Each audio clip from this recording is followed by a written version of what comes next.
Welcome to the show. It's called Five Guys and You. We do this every Thursday right here on YouTube and Facebook and Twitch and Twitter. So thank you for joining us. And don't forget to go ahead and hit the button, subscribe, like, and share. And if you can, run over to Facebook and do the same. Not Facebook, but YouTube. Do the same because we're trying to build up our YouTube crowd over there because it's kind of lacking a little bit. You know what I'm saying? I'm not ashamed to say that we need more users over on YouTube. That's why we're trying to grow that audience over there because it's relatively new for us. Anyway. We do this every Thursday at this time, depending on your time zone. Over on the East Coast is 9. In the Midwest, it's 8. And out here on the West Coast, it's 6 p.m. If you're in the mountain zone, you must be a goat. So you figure it out because like Arizona and some of those states have 2 or 3 different time zones at the same time. I can't deal with that. It's too much for the old man, okay? So y'all figure it out. I just told you the basics. So thank you for joining us. Five Guys and You. Let me bring the crew in right now. Here he is, Mr. Boom Shakalaka himself, Chris Bass in the house. As you say, like a child on punishment. How you doing, Lee? On lockdown. Yes, sir. How's everything? I'm good, man. I'm good in the hood. Another day, another year. I'm happy.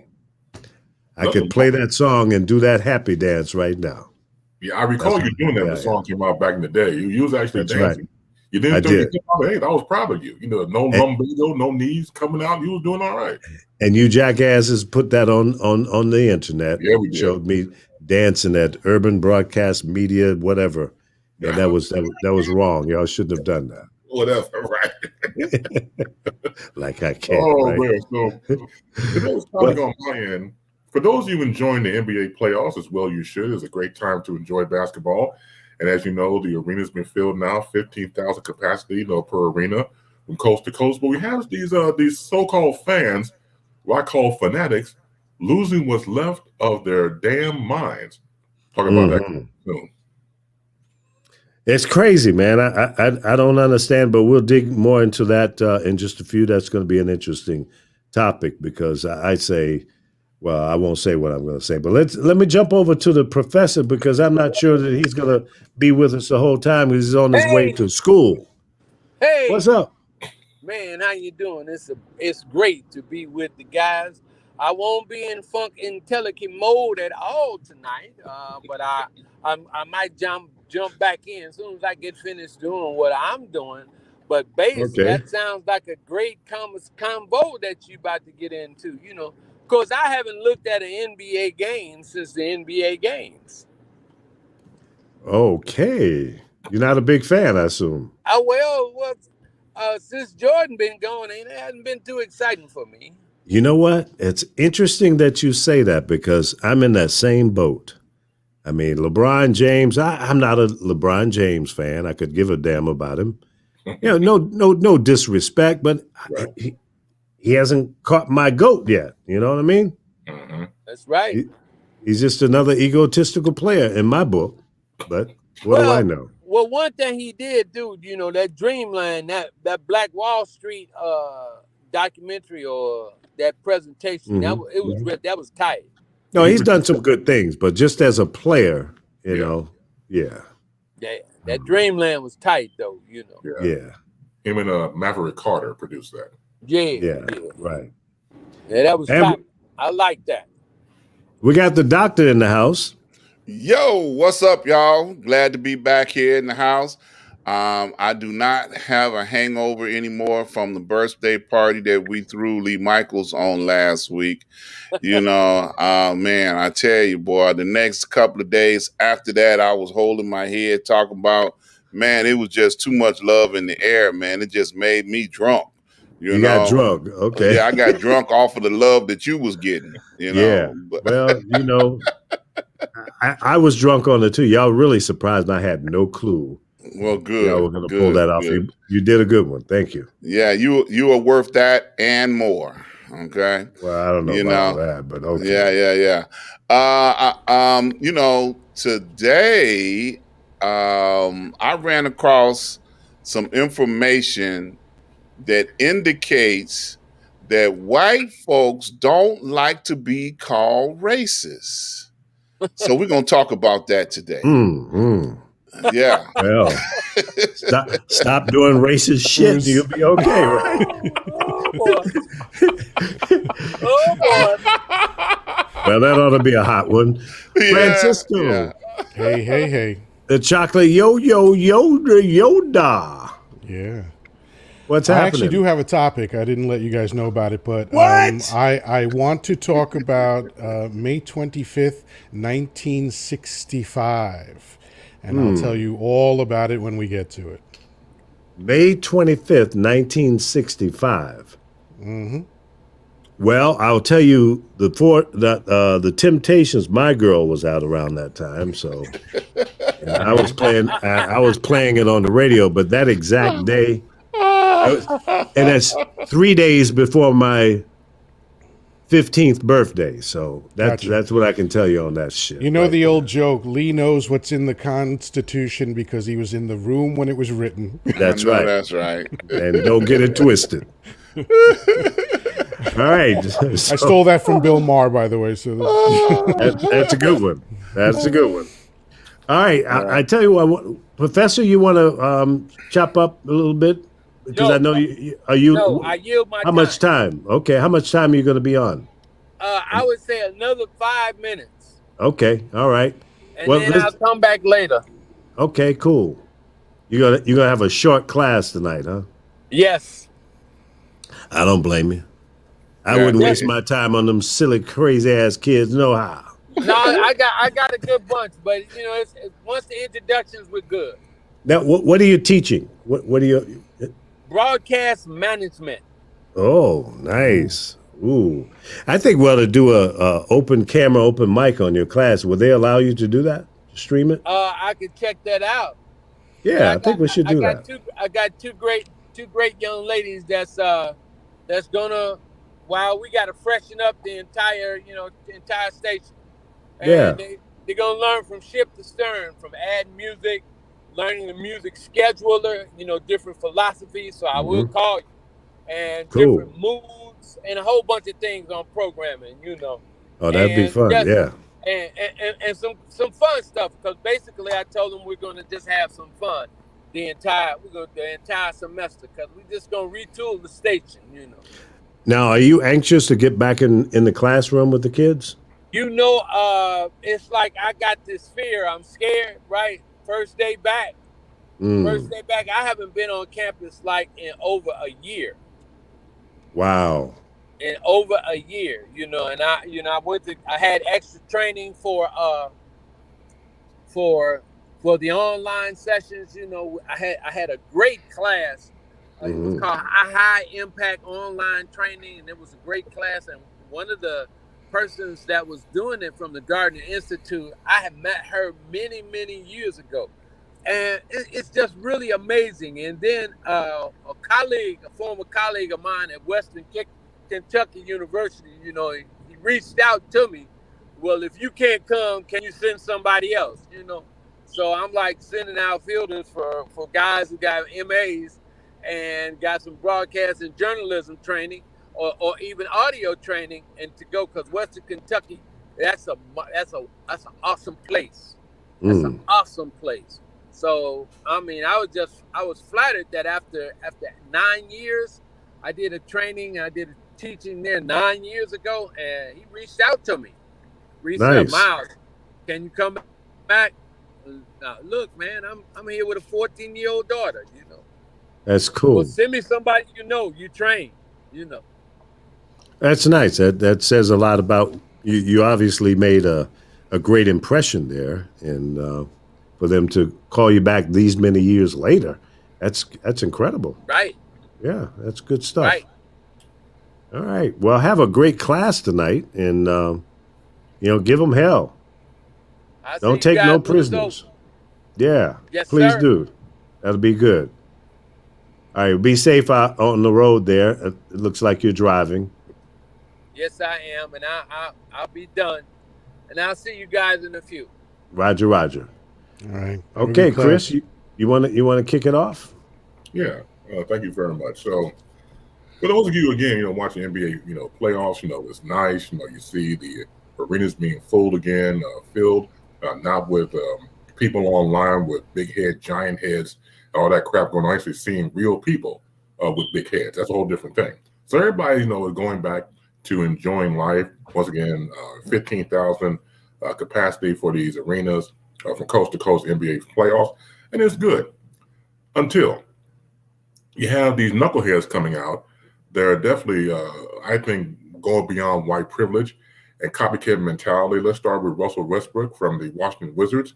Had popcorn thrown on him during the 76ers playoff series. Also during the Celtics-Nets series, Brooklyn guard Kyrie Irving was nearly hit by a water bottle because he stomped on the Boston Celtics logo. And you saw that leprechaun named Lucky. And he used to play for Boston. There was some love lost, and when they won the series, he went on Lucky's face and stomped on it. And someone got, how dare he stomp on? This is a logo of mine. This is not a real person. And threw a water bottle at him. And then they have in New York, a spectator spit or spat on Atlanta Hawks guard Trae Young. He was about to inbound the ball versus the Knicks. Now, this knucklehead had taken down his mask, spit towards Trae Young, and obviously spit and spat on the spectators that were in the rows in front of him. Then there were the 3 fans that were banned in Utah after Grizzlies guard Ja Moran's parents were yelled at with racial epithets. This is beyond stupid. And again, I think Brooklyn player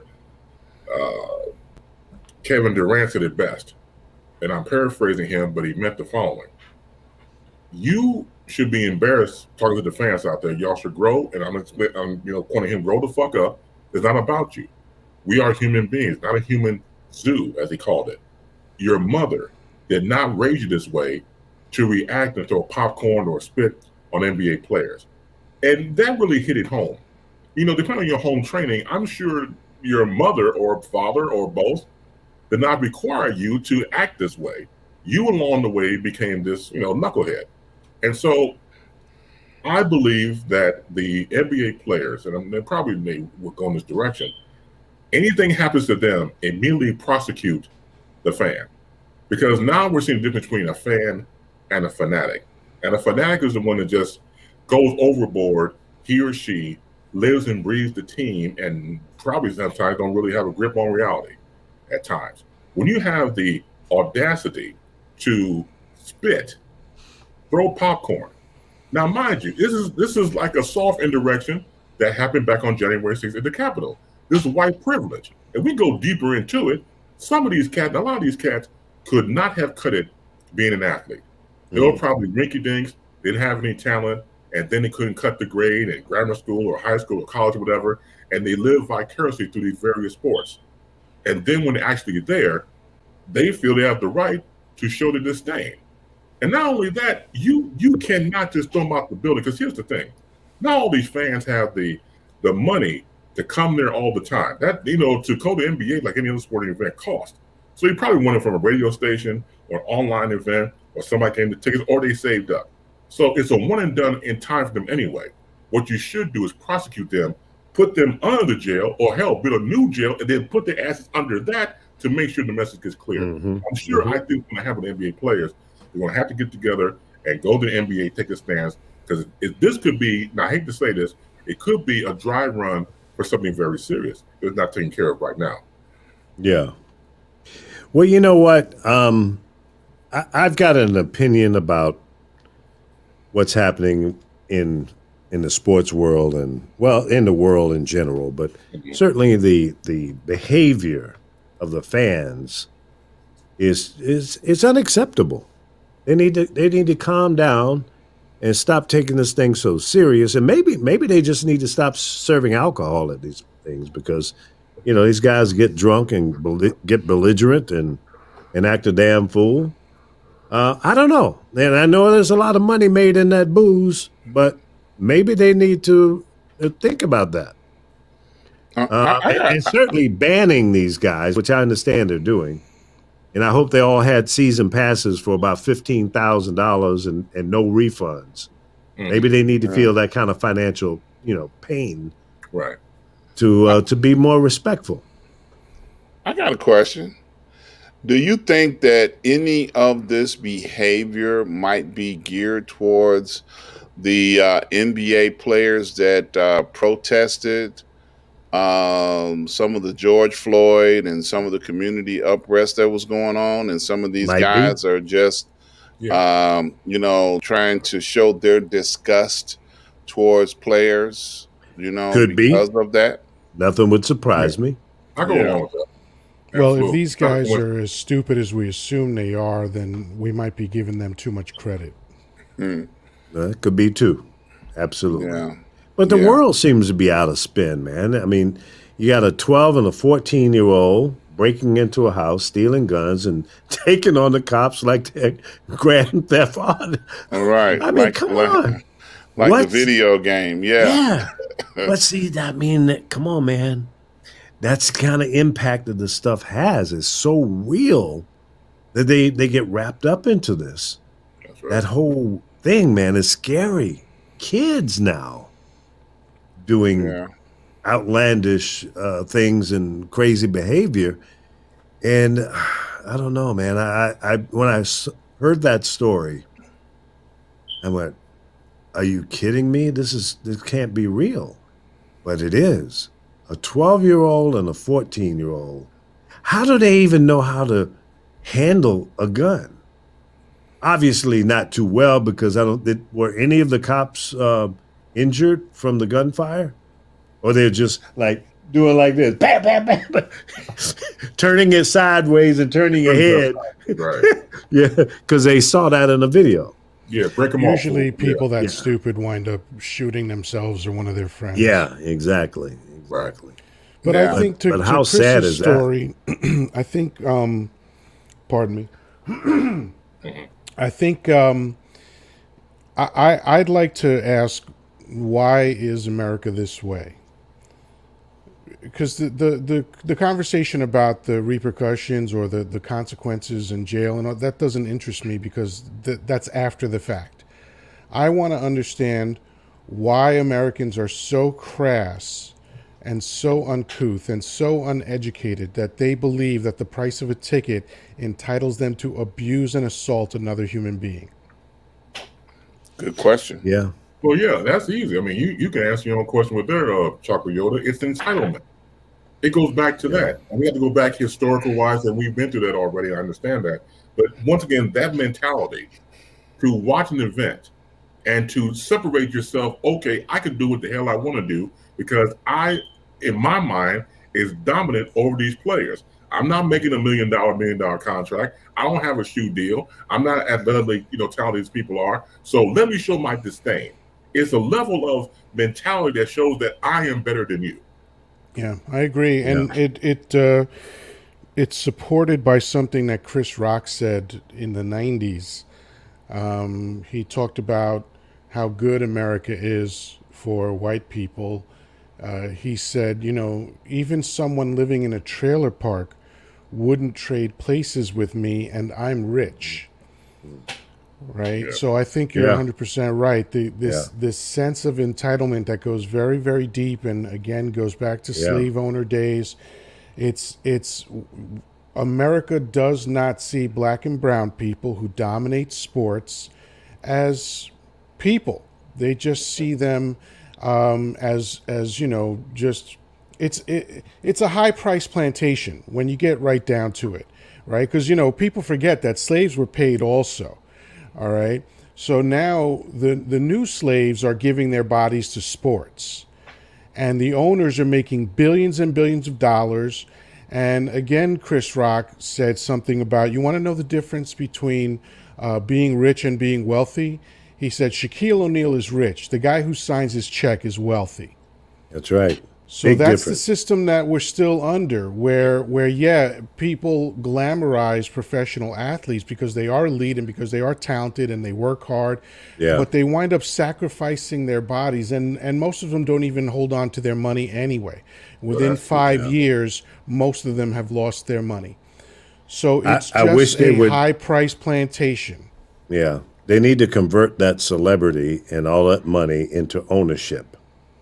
And some of them have. Yeah, Yes. I know Jason Williams personally. He has done that. He's done many businesses. Shaq has done many businesses, but I'm talking that's about not the ownership of the average league. player. Yeah, Yeah. That too. by That franchise. too. Yeah, Of course, they put up a lot of hurdles for that because that's the realm of the oppressor. So yeah, it's a tale as old as time, and that's really at the heart of all of this because there's no logical reason why someone buys a ticket to a sporting event and thinks that they can behave this way. Now, spitting on someone, isn't that a felony? It is. It's assault. Yeah, yeah.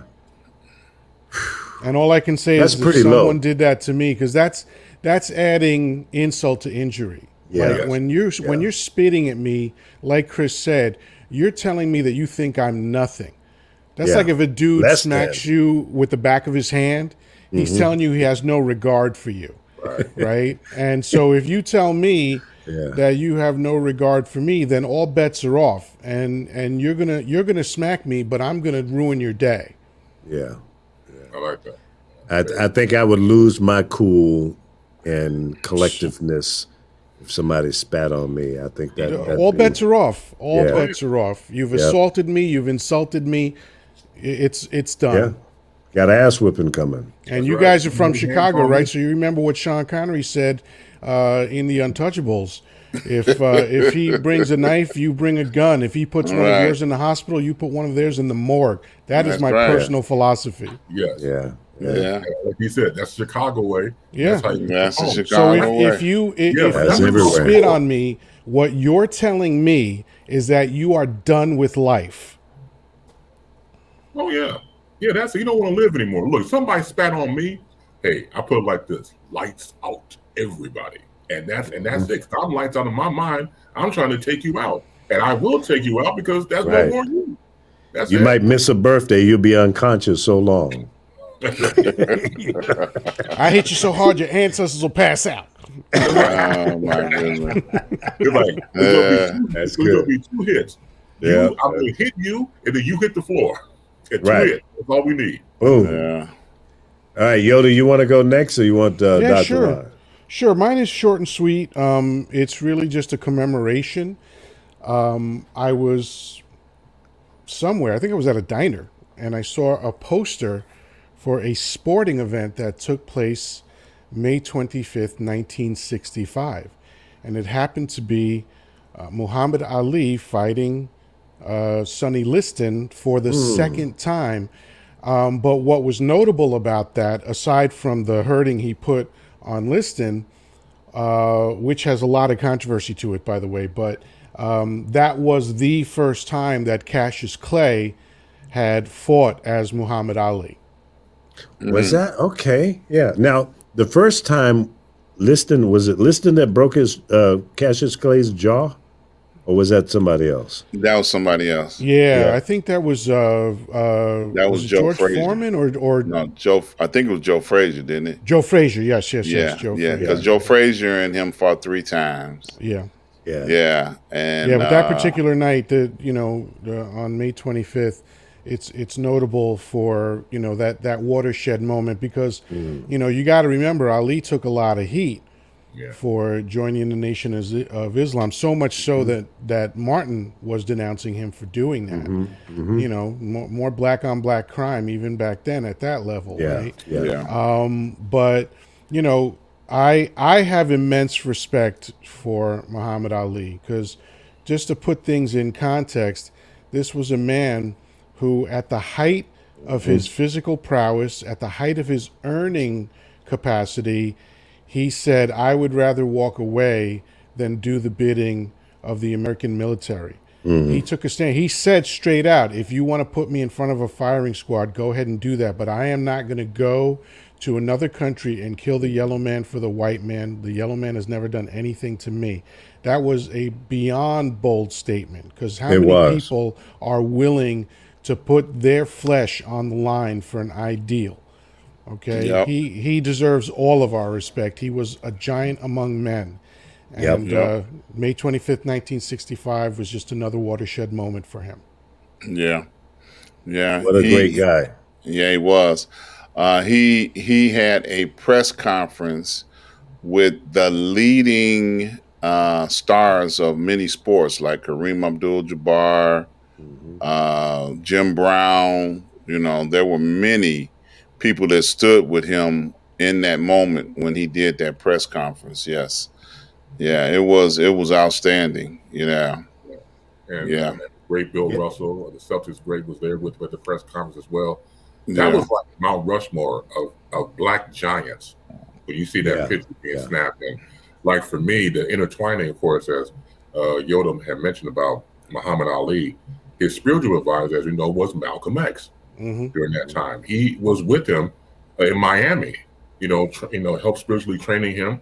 And as you know, the story when Muhammad Ali was being brought, this before he got the name, obviously, when he submitted himself and became part of the Nation of Islam, it was supposed to be the end of the 90-day silence of the Malcolm X.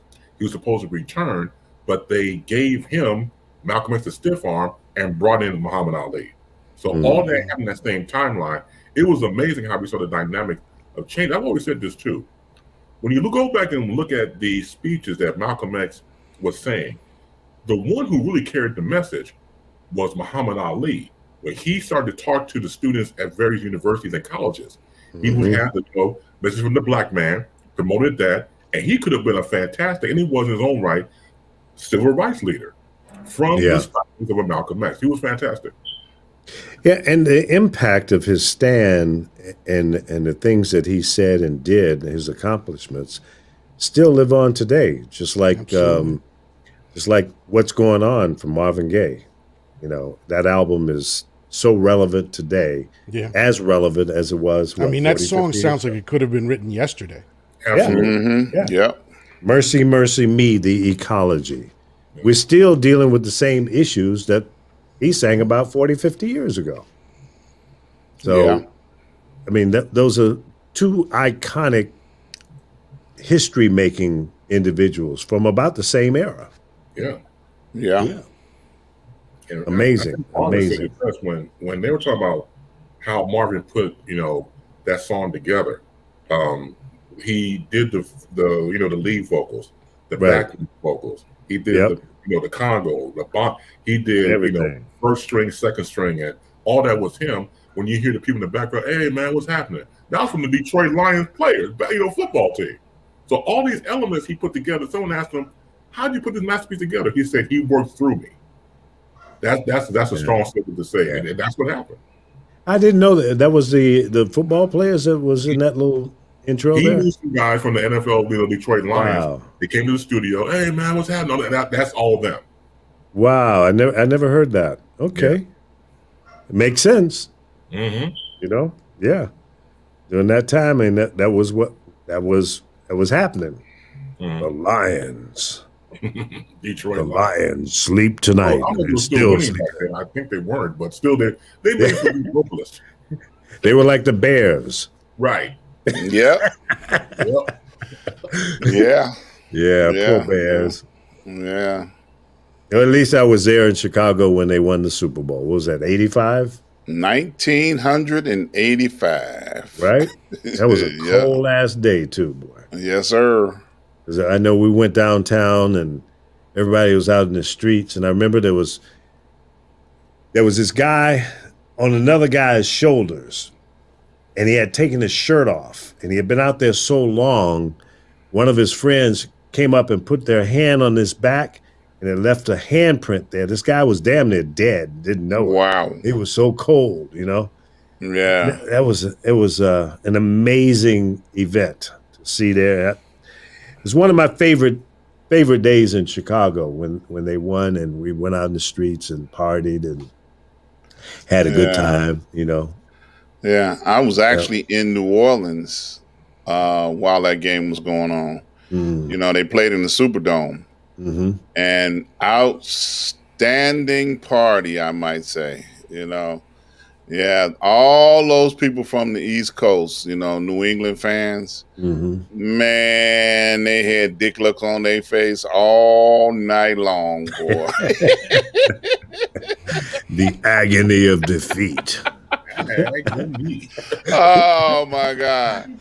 Oh my God. They were sad. They were so sad, boy.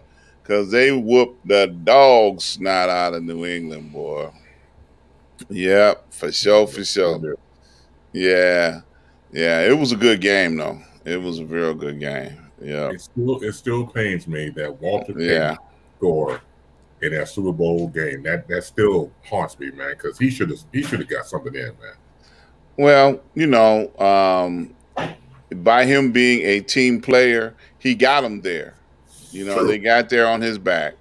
So he didn't have a problem, at all, with the Super Bowl victory that they had. He was cool with it.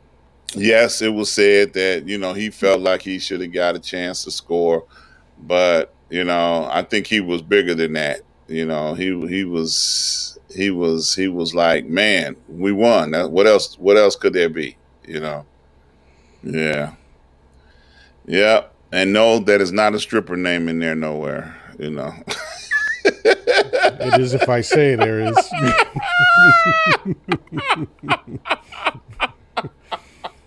I seen that look on your face coming up. He finna get us one.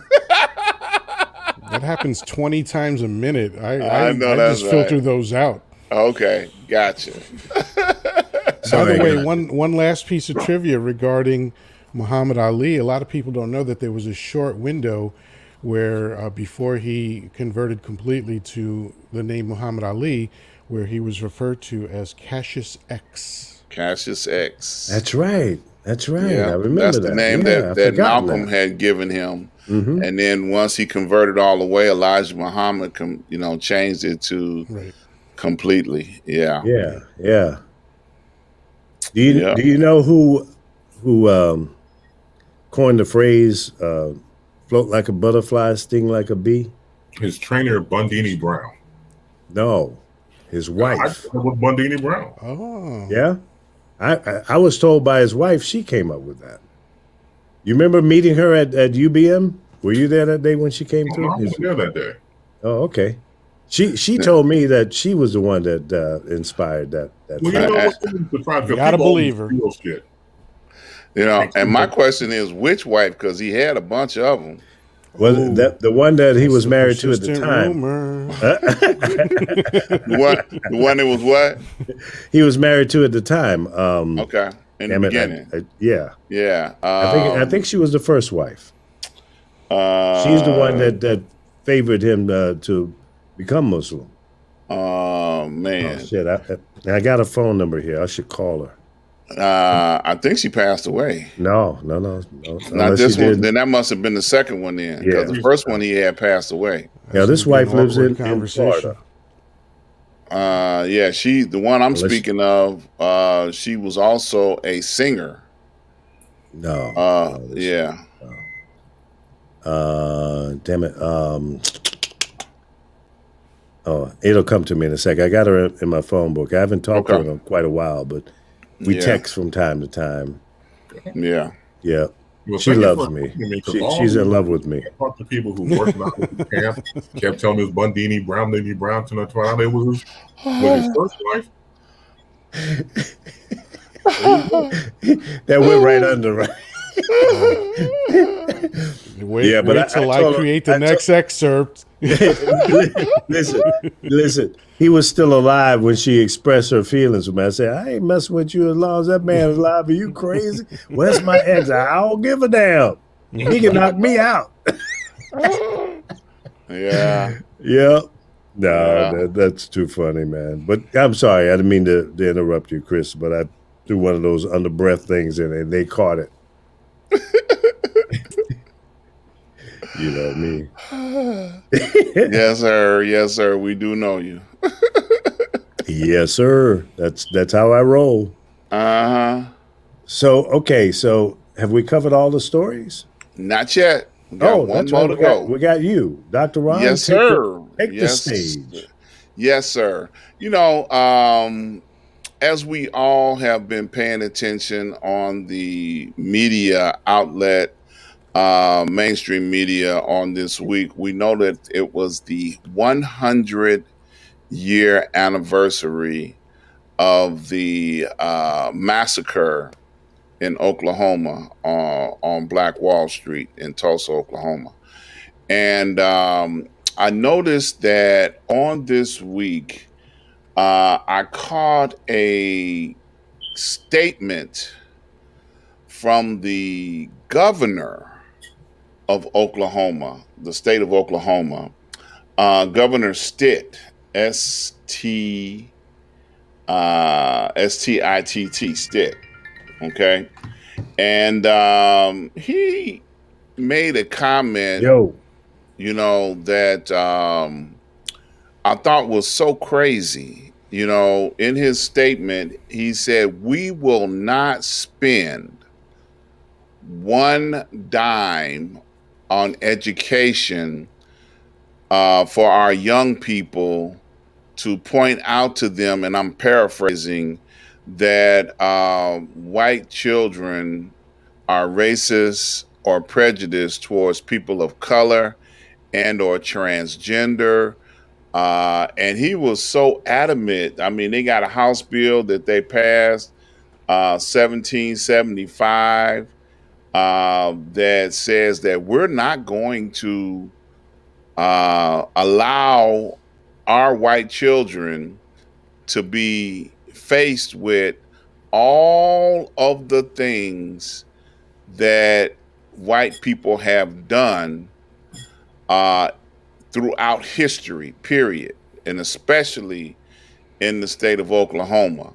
So he made a bold statement by signing this bill and putting it into play that we're not just going to accept this part of history, and we're not going to allow our children to be taught all of the things that they have done, that would, point out to them that, white children or the white race was responsible for the extinction of Indians and the massacre of blacks, and even fast forward till now, the prejudice that they have towards transgenders. And he signed the bill. He put it into law. It's a law in Oklahoma now that they will not spend not one dime on education to make these historical facts aware to the children in the state of Oklahoma. That's just, some more of that tone that we get from number 45. Oh, Yeah. we don't have to admit anything, It's because I said so. right. We don't have to admit anything. Hey, Right. by the Not way, just a little statistic I just looked up. Oklahoma, out of 50 states, ranks 43rd in education. So there you have it. 43rd. Okay. He's a product of his own bullshit. Yes, man. Yeah. They're just dumb. Yeah. I mean, 43rd out of 50, you're just fucking dumb. Uh-huh. Yeah. That says it all. It's loud and clear. Yeah. And just as a point of reference, I pulled up a map that points out all through the early 1900s, all of the black massacres that took place in the United States. Like they got Chicago 1919, Springfield 1908, East St. Louis 1917. Those are just in Illinois. New York had one in 1863. Philadelphia had one in 1985. Washington had one in 1919. Wilmington, Delaware, 1898. And, the list goes on and on. I mean, we go all the way to New Orleans, 1866. Opelousas, 1868. Colfax, 1873. I And if you mean, notice, most of those that you listed either took place right after slaves were freed or during the Reconstruction era. The yes. bombing in 1985 was crazy when they literally dropped bombs into a house because there were scary black people in there, something that's never been done anywhere. But they firebombed a house just because there was, black people weren't acting right. Right. Yeah. It's crazy, man. Atlanta had one in 1906.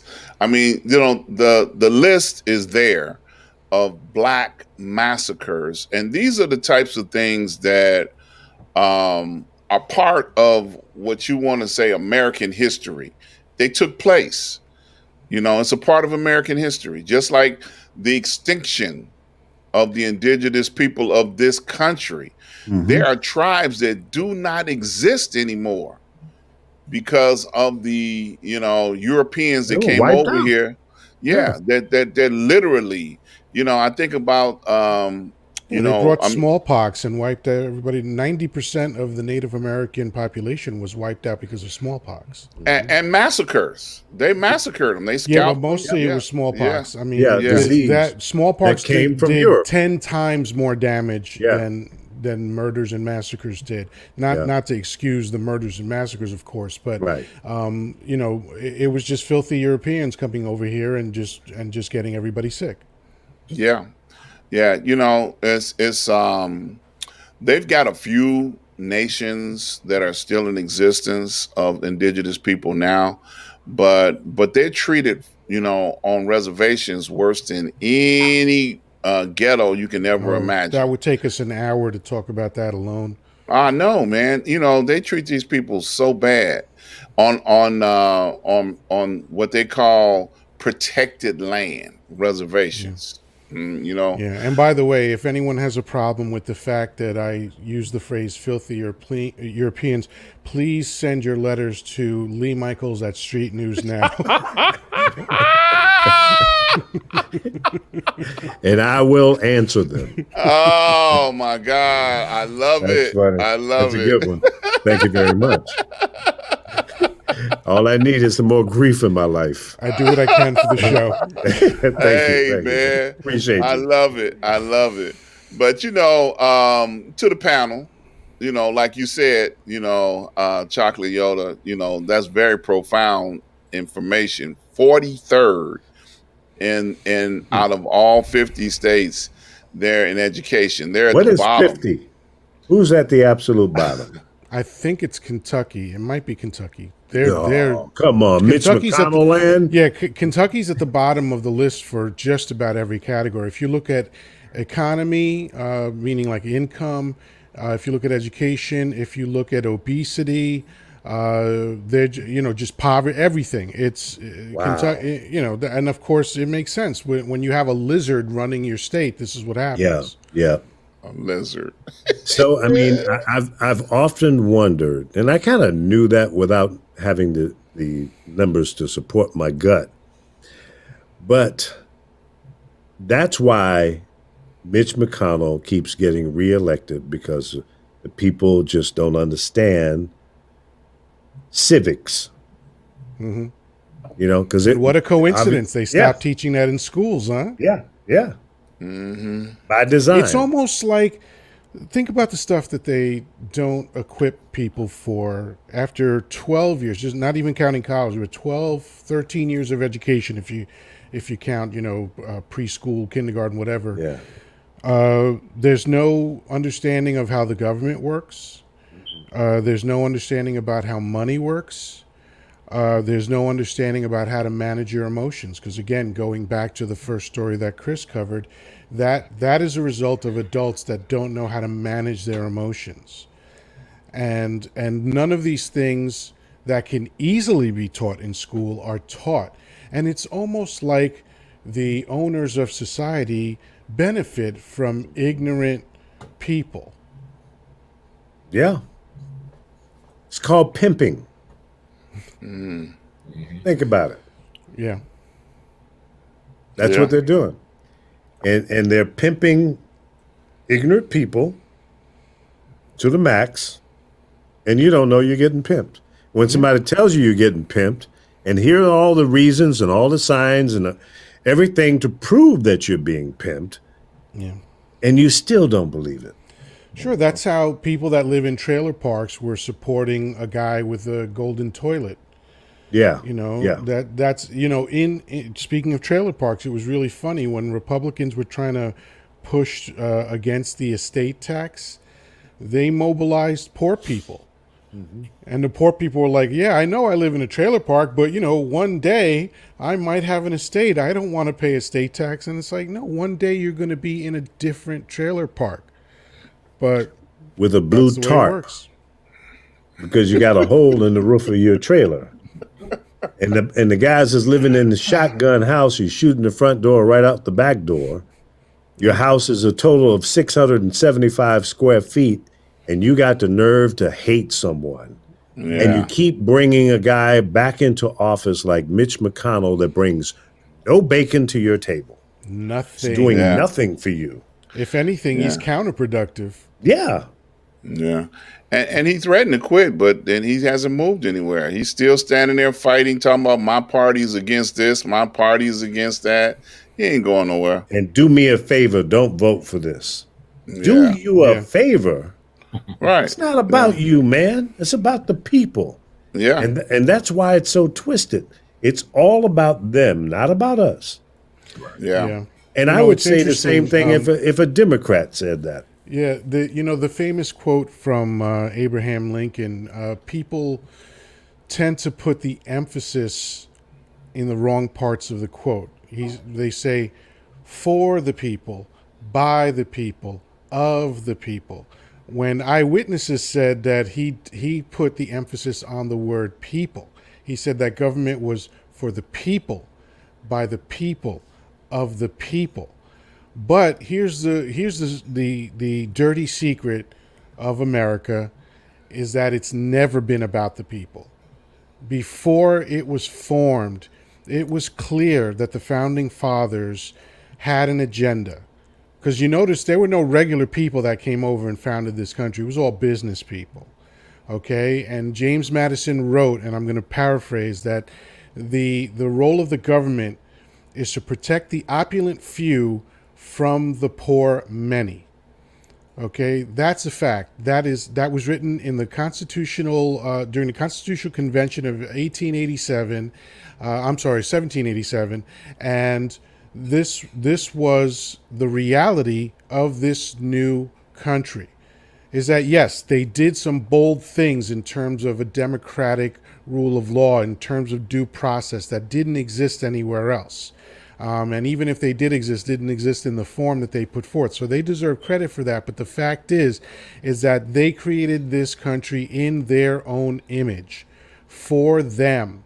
And it's never changed since then. Bottom line. Do you think it will ever change? No, because people don't abdicate power. That's the flaw of communism. If you look at Marxist communism, it's beautiful on paper. It's a great idea, man. Everybody helping one another. Nobody rules anybody. It's all let's just take care of business and be happy and let's thrive. But here's what happens. The assumption in Marxism is that people are going to voluntarily abdicate power. And that's where it goes wrong, because nobody ever does that. That's why Mitch McConnell didn't quit. Why would he quit? He became a wealthy man because of everything that he was doing. He's not going to stop that. And how much does a senator make? Well, so it depends on what you're judging, right? If you're talking about their salaries, it's one thing. Yeah. But if you're talking about their net worth, the average senator is worth over $1 million. The average congressman is something like $900,000. So okay. I have made in my broadcast career more money than a senator and a House of Representative member combined in a year. Mm-hmm. And I'm not worth 30, 40, 50 $million. Right. So somebody explain to me if you're just counting their income, what they get paid, that's one thing. Yeah. But then remember that they legalized bribery. Right? That's what lobbying is. Lobbying is legalized and a bribery, lot of and so people don't the people understand that. yeah, the people that stand to benefit from Right. legalized bribery are the ones making the decisions on whether legalized bribery should exist in the first place. So they don't go to jail for inside trading or anything like that. No, they don't go to jail for hardly anything. And as a matter of Right, fact, right. one of the biggest, again, a big secret about Washington D.C. is that it's essentially Deadwood. During the frontier days of America, there were several states that had no laws. Mm-hmm. Deadwood was one of them. It was famously depicted in the show called Deadwood on HBO. Deadwood, right. Washington, D.C. has no laws for the lawmakers.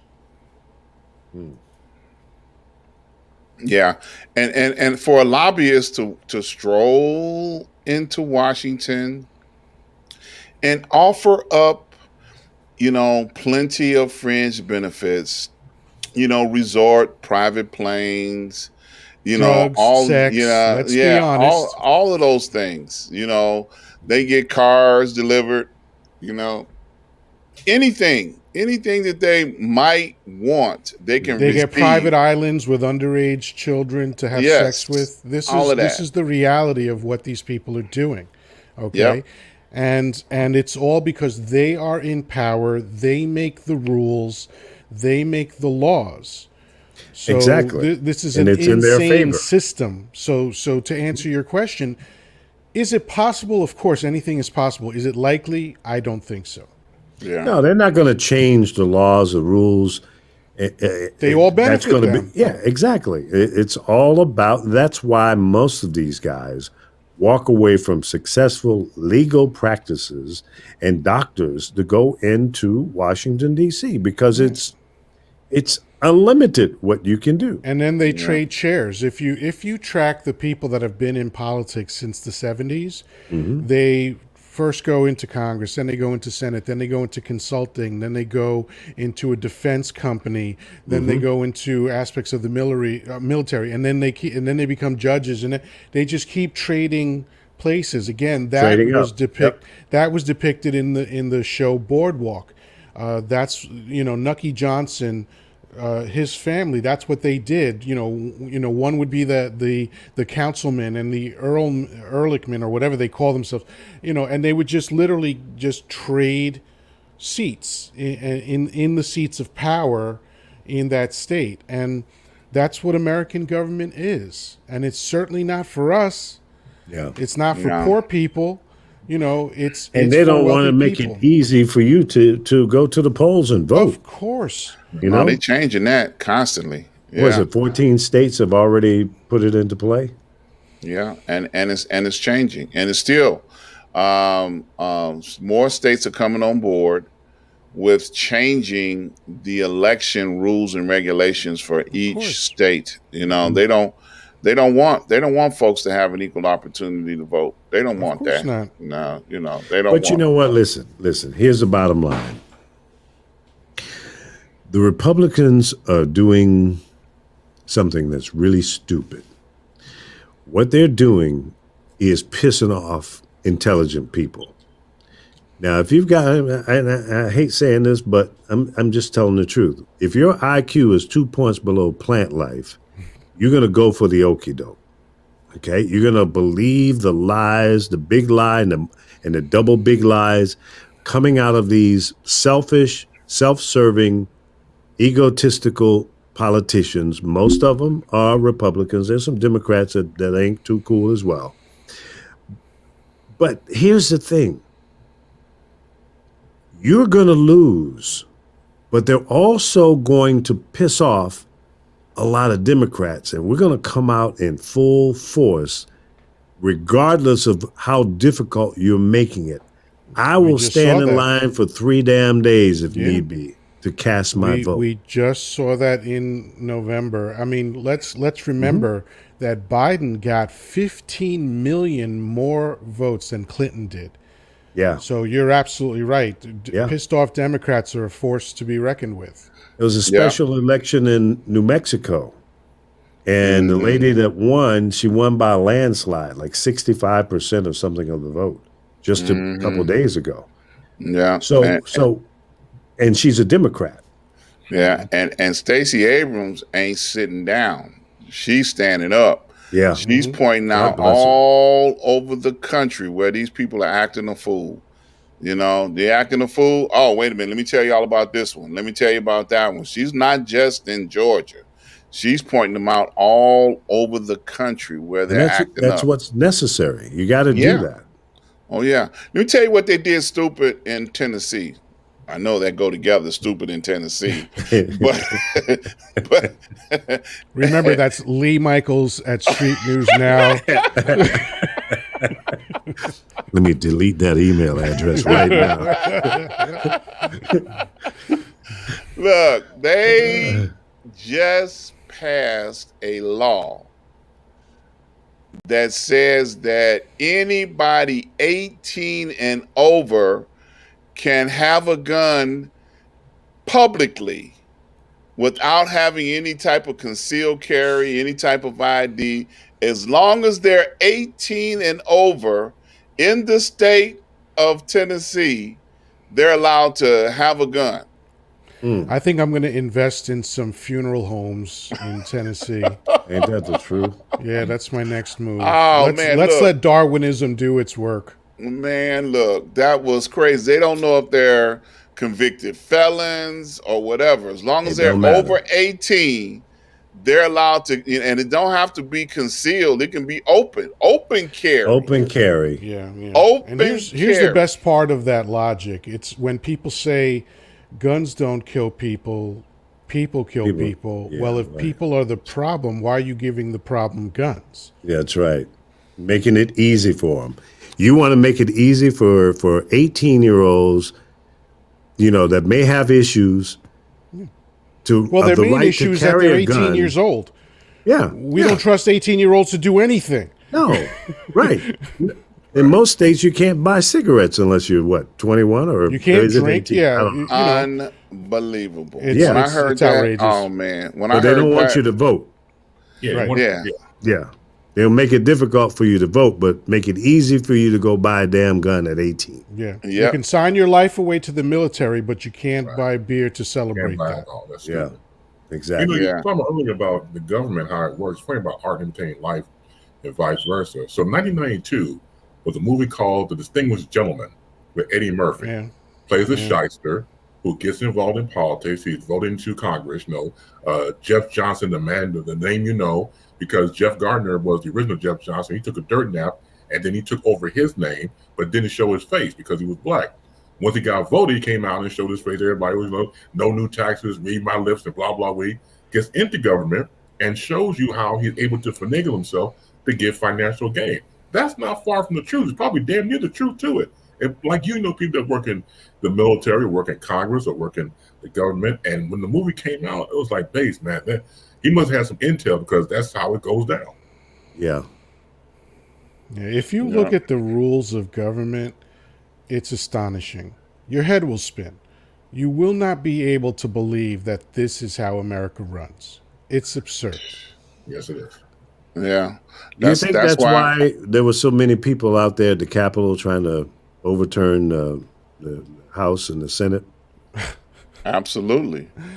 Well, I think that's because America has way too many stupid people that are, and to blame it on Antifa, it's like, first of all, Antifa stands for anti-fascism. Why would Antifa prevent a vote that was in its favor? Like, right. You got to be dumb to accept these. No, but see, these are all flat earthers. You have to understand that all of these people have the same mentality as a flat earth person. They are stupid beyond measure, and they are a danger to society. I still got those tickets on that cruise ship back to Africa. I ain't going, as my old friend Andre Egliston would say, with his South Florida accent, I'm not going nowhere. Hey, man, Marcus Garvey had something, working there, man. Yeah. Back to Africa movement, I'm on Marcus's team. Yeah, hey man, I'm look, gonna stay right here and fight it out. at least the crooks you can identify a lot better over there because they'll be the same color as you are.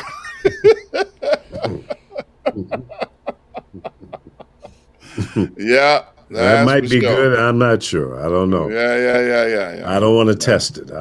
I'm not going to pack up and go to Africa and then get disappointed over there too. Because I mean, just a short minute ago, I mean there was problems in South Africa and everywhere else. So what's the difference? Really, is there a difference? Well, like I said, the don't know. politicians over there are more your color. The police over there are more your color. Yeah. You know, so I mean, it's, you know, you got to look at things like this, okay? Most of us on the panel here are, you know, in the fall and like you, Lee, in the winters of our life, okay? Damn. And you know, so damn, Ron is just hitting hard tonight. You know, winter. We just want, we might need a standing 8 count after that. Damn, I know, right? we just looking for some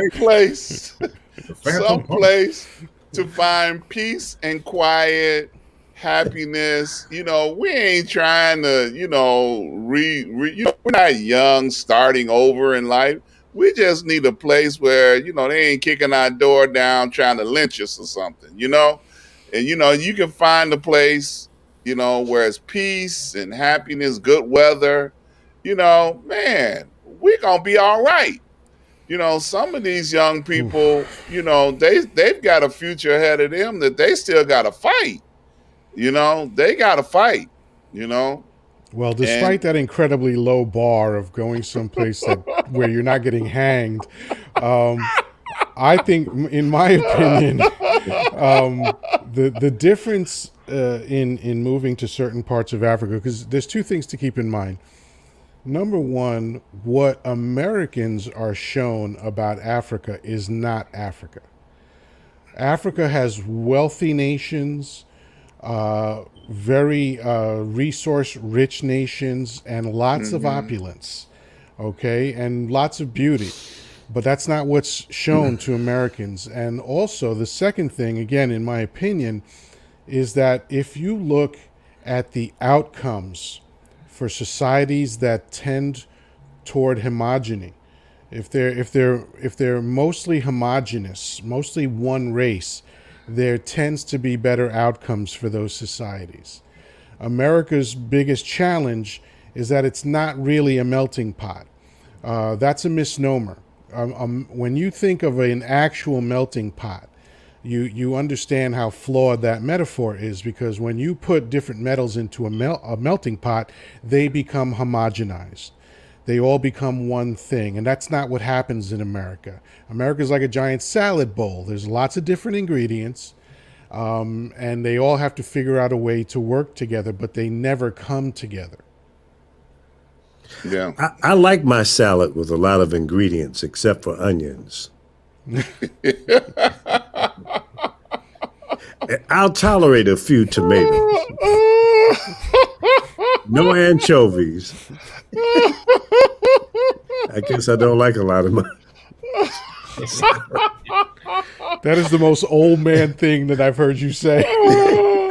Yeah, I don't like all that old weird shit. Well, you know, you get it's a metaphor, Lee. It's a goddamn metaphor. I got it. You get to choose what goes in your salad when you're in the winter of your life. You know, That's so right. You get to do that when you're near death, as Ron would have us think. That's right. Your life is on an egg timer right now. Just put up with me, okay? Just wheel him to the window so he gets a lot of light. Oh yeah, that's right. Yeah. Put him in the front yard. Give him an umbrella. Oh man. Yeah, put him out there in his wheelchair. A glass of lemonade. Oh, careful you don't break a hip.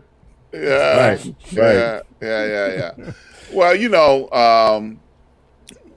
we do have options in other places in the world that we can possibly go to and enjoy ourselves, and that's the point that I'm trying to make. I mean, America is what it is. It's not going, I hate to say it, it's not. It might not get any better in my lifetime. You know, we might pick at the scab a little bit more here and there to try and bring awareness to what's going on. But it's a big scab, man. You know, and it's not a Just good remember, thing. it didn't become a full democracy until 56 years ago. Yeah. Okay. So let me go around the table here, Chris. If you had unlimited financial resources and you wanted to go somewhere else to live, where would that be? Got $10 million in the bank, debt free. Which about going to a different state or different country? But that's on you. There you go, Chris. Think big. Serious shit here. Can I move uptown? Wherever you want to go. Yeah, start from the bottom. Now we're here. No, I would probably just say Hawaii. Why? Why? Why? I think more because my family, when we had vacation there, talked about just how great it was, and to one day. Okay, no comment about it there. No comment. That's just a damn thing. Damn. That's a damn thing. That's confidence for you. That's just damn. No. Well, fuck the question. This is what I don't like. Now, go ahead, man. Motherfuckers on this panel. After me. Did I say anything to her? Hell no. I use my that was a curveball to the ankle. Bam! You are now crippled. Oh man. Yeah. That's funny. Red beans and rice. That was a good one. That was a good one. Yeah. I'm sorry. Go ahead. Sure. She took you off your square. She took you off your square. Totally. I'm going to, because I know me. Let me back the fuck up and retrace and get back to me later on, because that was just You got COVID brain now, don't Can't you? handle the heat, man. Got to be able to hit that curveball. No, right? It ain't about the heat. It's about me returning the heat, and I ain't trying to get in no conversation with nobody. So fuck But that. you got to learn to stay focused. Fuck Okay. Some things need to be addressed right then and there. Well, man. Because you deal with hard-headed people. That's right. Okay. Well, let's rewind here for a second. Here we go. Okay, so where would you go to Hawaii, and the reason for going to Hawaii was for what? Because my family always had these endearing comments about Hawaii, and okay, I thought at one point as a kid we might move there ourselves. So hearing about all these years, and we always talked about where we can go afterwards. I like to go with Hawaii. Okay, well, you got $10 million. You could last for about 2 years over there, because everything is sky high over there. Oh, okay. And you're still in America, but it's a beautiful place. Yoda, where would you go? It's a toss-up. Costa Rica is a good pick. It actually requires less money. Mm-hmm. I would say Denmark is high on my list. Several countries in Africa, absolutely. But yeah, I've looked into it only in a cursory way, but just to satisfy my curiosity of what was possible. And there are several places outside of America where the climate is the way I like it, and the culture is the way I like it, the opportunity is the way I like it. So there are options, definitely. Okay, so Costa Rica would be your first choice? Yeah. Costa Rica is absolutely gorgeous, and the cost of living is ridiculously low. Yeah. All right, Dr. Ron. My first choice would be Ghana, West Africa. I love it there. And like Yoda was speaking, the cost of living there is so dirt cheap. You can live there. The climate is beautiful. Man, you can eat off the ocean every day because it's right there on the ocean. Accra is the capital. It's a big city, but you can also get suburban areas where you can have your own little villa or whatever. Wait a minute, Ron, you work Yes, for the yes. tourist board there or something? Are you getting paid? No. I'm just like, man, I You know a love it lot there. about it. Yeah, I've been there. I love it. And I then see. if I were to take trips, like I would say the Bahamas. I love the Bahamas as well, but the cost of living in the Bahamas is so expensive. So trip, maybe go there, every other year to the Bahamas and hang out. But living, definitely, I would love to live in Accra, Ghana. Man, it's gonna happen one day. That's why I'm trying to get y'all to buy these other tickets I got on this boat, so we can all go over there and hang out, Not happening. I know that's right. Yeah. It's funny because Costa Rica would definitely be on my list as well. Yeah. But I think it would probably be somewhere that I don't know about. Maybe an island that's not much on it. Go buy you me can an try Bora island. Bora. I've been there. That was spectacular. But see, there are people there, right? There are people in Bora Bora. I don't. Right. I want my own private island with a You landing might pad. try the Seychelles in Africa. Yeah, you can buy your own island in the Bahamas too. Yeah. They'll sell you an island. Yeah. Yeah, but they have hurricanes there, so scratch that. Yeah, definitely. But I want it to be warm year round. I don't want to see any South snow. Pacific. The South Pacific has a lot of little islands. As a matter of fact, Marlon Brando bought an island, or I think around Tahiti. I remember that. Yeah. See, that's kind of where my head is. And now red beans and rice, she's so confused. Look at her list. Yeah. So see, Chris, you don't have to worry because her list is totally different than yours. So you don't have to worry. You can go anywhere else in the world except those places, and you won't run into her. You'll be again. fine. Yeah. You'll be cool in the game. Look, you said Hawaii. It's not even on her list. There you go. And by the way, St. Lucia is a stripper that I know. Oh, man. I'm going to screenshot that and keep it. Boom. Oh, funny. You guys are on a roll again. I know. Hey, life in the big city. What can you say? Here's a good question. Chris, do you have a passport? I ain't going to tell your ass.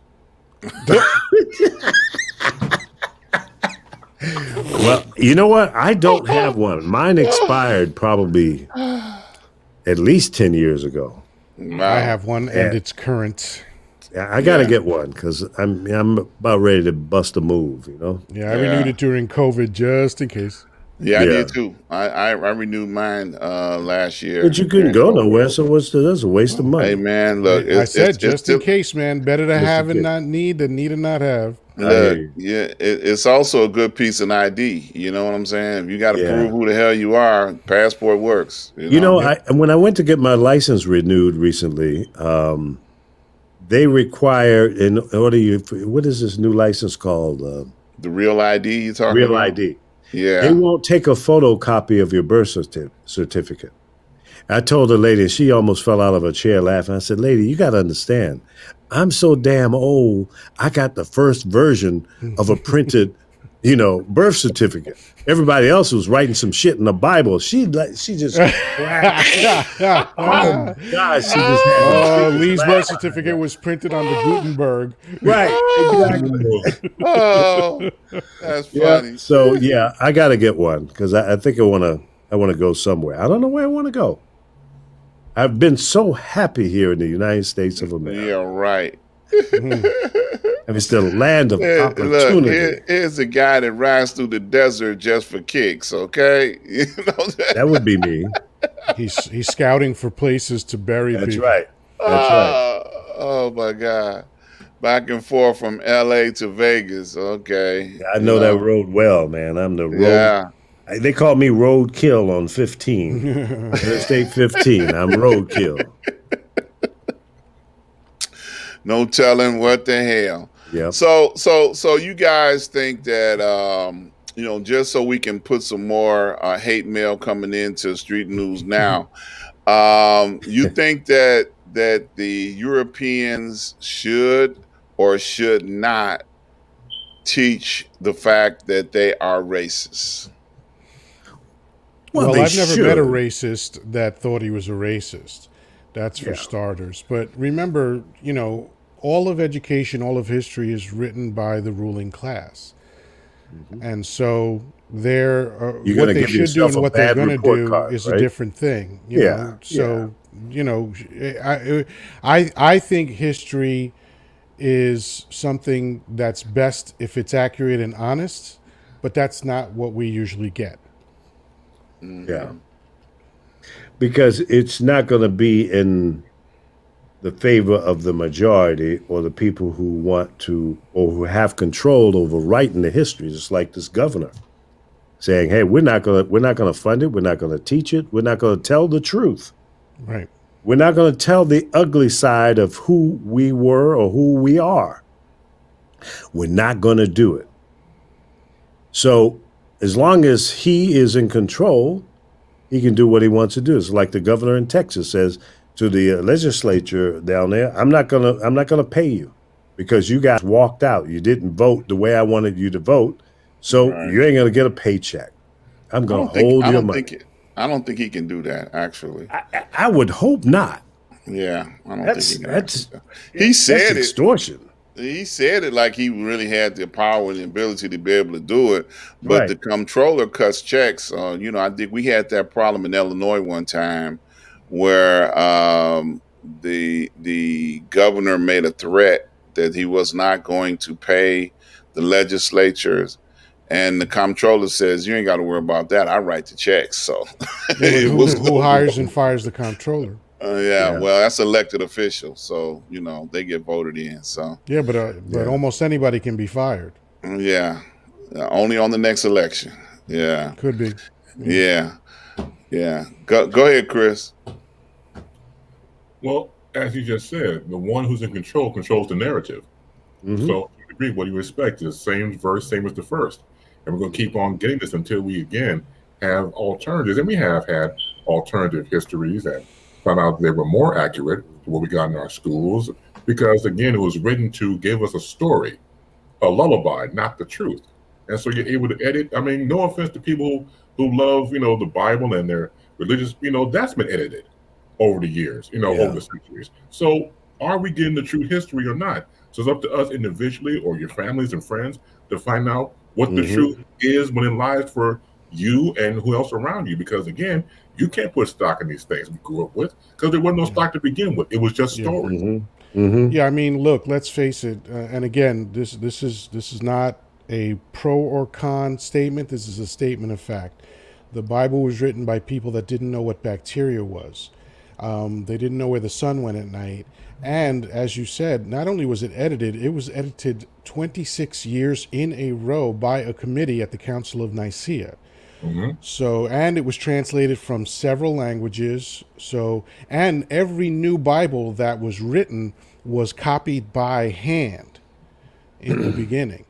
So that's a lot of room for error. Did you ever play the telephone game with a group of people? In 5 minutes, two sentences can become completely mangled. Absolutely. So, and the Bible wasn't even compiled until 325 years after the alleged incidents of Jesus Christ. Exactly. And you go by the telephone game, just like if you tell somebody a story, it's already going to change up between the person you told and then they tell somebody. So it's already changed the whole tone and narrative. So we can't expect the truth because what happened to the truth when it became, look, I'm going to tell you this version. Okay, got it. It's already been changed since somebody else going to say something else to the other person or persons. So it's up to us to find out exactly what the truth lies as far as we see it. If we have to consider everything the stories we've been told and other alternative books information that would counter against that. So that way we can make the comparisons. And then you just judge for yourself. You go by one book, one narrative, one cadence. You can be led to anything. Yeah, and always consider the source. Always. Yeah, I think we are truly accountable for making our history known, because it's our history. And I think we have to work even harder to make sure that our stories get told more than anybody else, because like you said, they don't care about our stories. It's our history. These I are mean, our stories.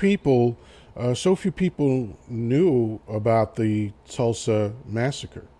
Mm-hmm. You know, and there are so many. There's so many, like the story of Nat Turner, and that's just one of dozens of slave revolts that nobody knows about. Nobody knows the history of Haiti and how without Haiti fighting against Napoleon, the Louisiana Purchase would have never happened.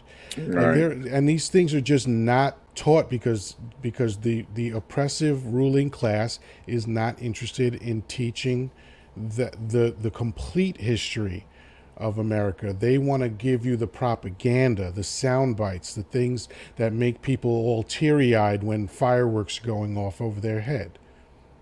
Yeah. Yeah. All right, we have someone on the phone here, one of our contributing broadcasters, Alpha. Good evening, gentlemen. What's up, How Alpha? How you doing? Everything's fine. How you guys doing? We're You gotta rocking, bring his jocking, and volume finger up. popping. You got to bring his volume up. Okay. Come on in, Alpha. Talk to me. Is that better? Still a It's little. Is that better? Sounds fine Yes, to me. he's It's good, coming he's in. good. Yeah. Yeah. Okay. All right. So what's your thoughts on what we've been talking about? Well, history is always told by the victors. But the problem is the victors are fading. The victor's history is nothing more than a political game. And I got to say, a much successful game when they basically lied to us about the history of this country and lied to us about our history. You know, there are things that they're not proud of, but yet there are things that still should be brought to light. They don't teach the massacre in Tulsa or the massacre in the multiple venues around the South and around this country. The primary thought of not teaching true history rings loud when you start talking about reparations for Black people. Mm-hmm. And go down the list of the people who have gotten reparations and just sit back and look at the different cases. The federal judge, Norval, I think was his name, here in Chicago, I was in the federal building in the courtroom, and we had maybe 4 lawyers. The room filled up with lawyers from the other side. They've gone to a great deal of expense to keep truth from coming up. And when Black people consistently raise the truth, it's always the tired, oh, we're tired of hearing about this. He can go play the race card. Black people and the people who would disseminate these truths are often marginalized, and they fade and go away. This is not a game of saying the truth once. The truth must be spoken more than once. You can't say something that is true for one time, because if they lie over and over again. That's right. That's the loudest voice. It just kills me especially with, what we're going through. And you've got two senators who won't man up and realize that they're being played by Republicans over and over. How do we deal with that, Alpha? What should Biden do as it relates to those two Democrats that didn't vote along party lines, which is what was needed to show solidarity and force against these radical nutball whack job Republicans? Well, you have to look at what Republicans did to keep their people afraid and in line. Mm-hmm. That's one thing you have to do. You must tell Manchin and Sinema their careers as senators are over in 2024. I thought Manchin was done. His term was up in 22, and I was wrong. But Joe Manchin and Kristen Sinema must be tethered to the obstruction. There's another senator out there, there's a third senator out there who says, and I think it's a she, a woman, who says that she will not vote to get rid of the filibuster. And I can't think of it. I heard that today. And I just didn't hold on to that info. But the Democrats have always had a problem with they're not true party Democrats. These Dino. Right. They're blue dogs, right? Exactly. Kristen Sinema, the group that basically brought her in and got her through the primary and won and got her elected. They are hot. They are so hot. Hey, they can cook a 3-course meal. This is how hot this group is. They are pissed off at her. But no one seems to be able to get across to them. Your career is over. What Joe Biden needs to do is to sit the Justice Department on. This isn't time for, I'll let the Justice Department be the Justice Department.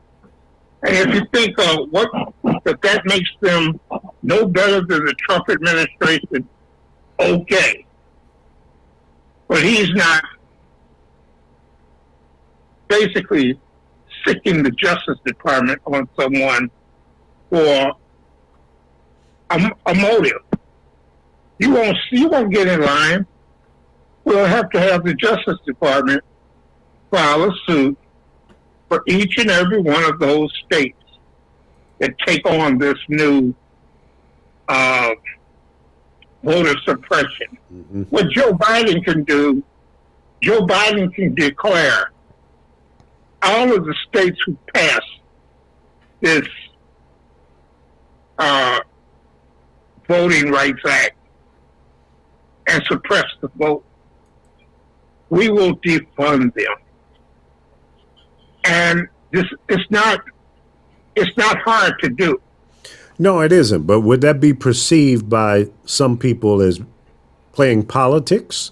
I mean, that's what the Republicans are doing. But who are some people? Well, some Democrats and all of the Republicans. Okay. The people that will be affected by it. If that's playing politics, what have they left us with?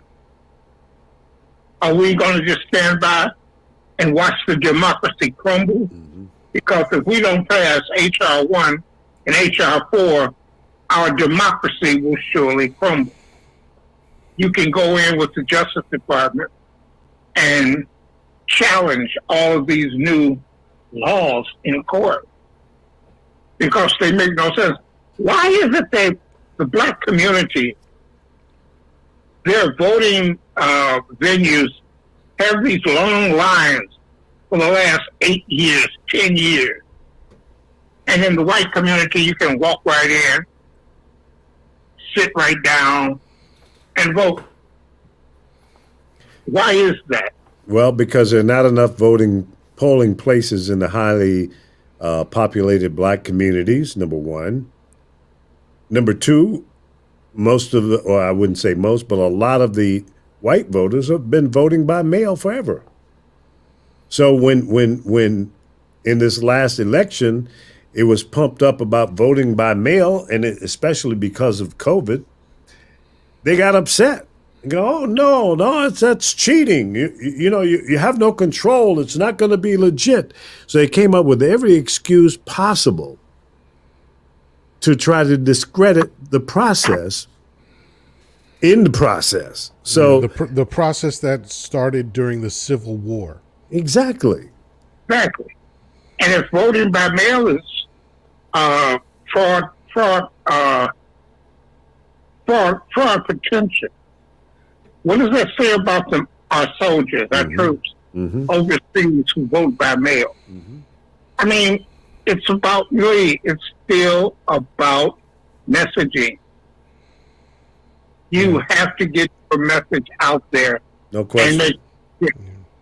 You have to be able to pull that scab off of the big lie. And there's no place better to do it than in a court of law.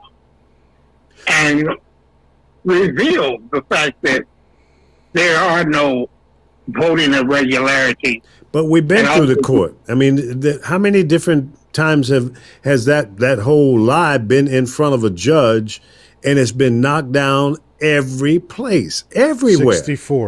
64 different times. And the lie continues. Why? Because they know how to tell a lie and stick with it over and over and over again, because eventually you will brainwash the weak-minded people that go, oh, yeah, well, they said it on Fox, so it's got to be real. Yep. And I hear it all the time. Doesn't care what the truth is. It doesn't matter. When you have a consistent messaging, which that's the one thing that I can give the Republican Party credit for. They are consistent in their messaging. Then the truth doesn't matter. Well, that's the problem. The truth doesn't matter outside. Well, the other problem is that Democrats are phenomenal at snatching defeat out of the jaws of victory. This is a party that's fighting within itself while they're in power and can actually make some phenomenal changes. Amen. We can go back and forth that their messaging is profound and it's out front.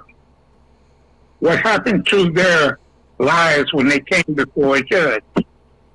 That's why you sue them continuously and force the conversation in a courtroom. The ACLU and all of the Voting Rights Act, the National Actor Network, take them all of them. Take these people to court and have them speak about the voter,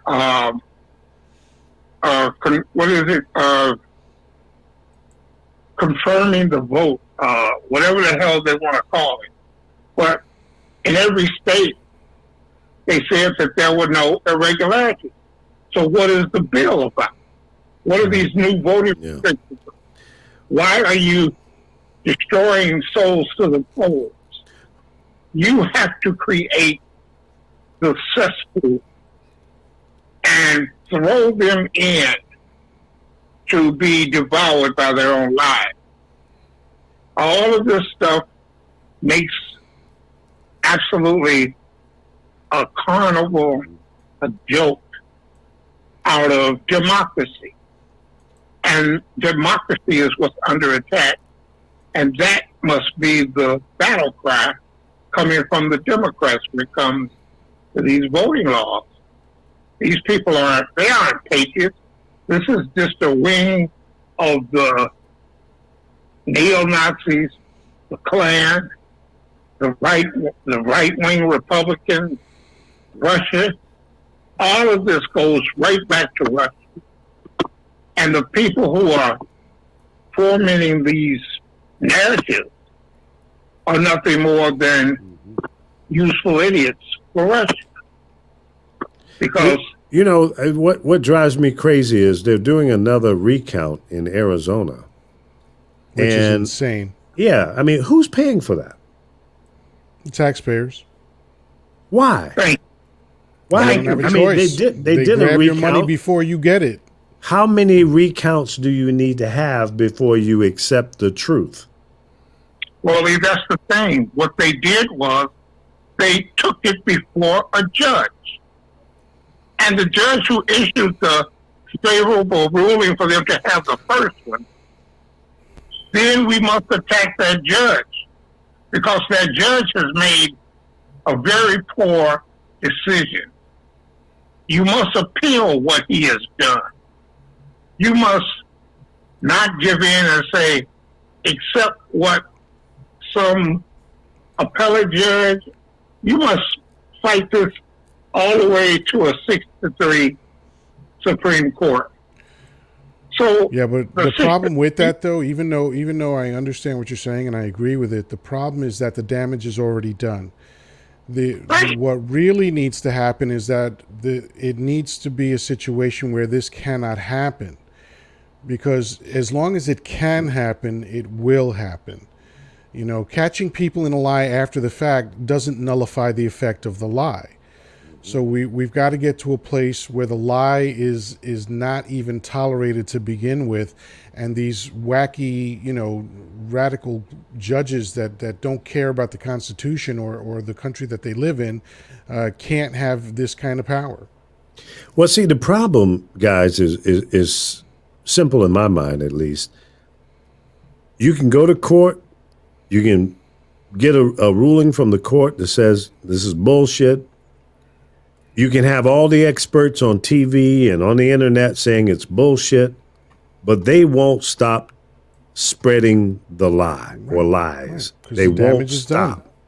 They just keep on going. Now the latest crazy idea or concept or possibility is in August, Biden is going to be kicked out of the White House, and Trump is going to be back in.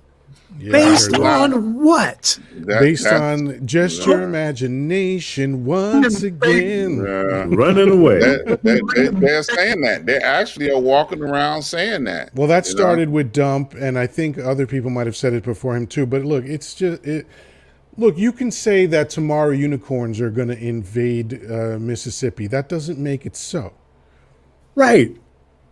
But in my lifetime, I remember a lie being kicked down and it was over with. Yeah.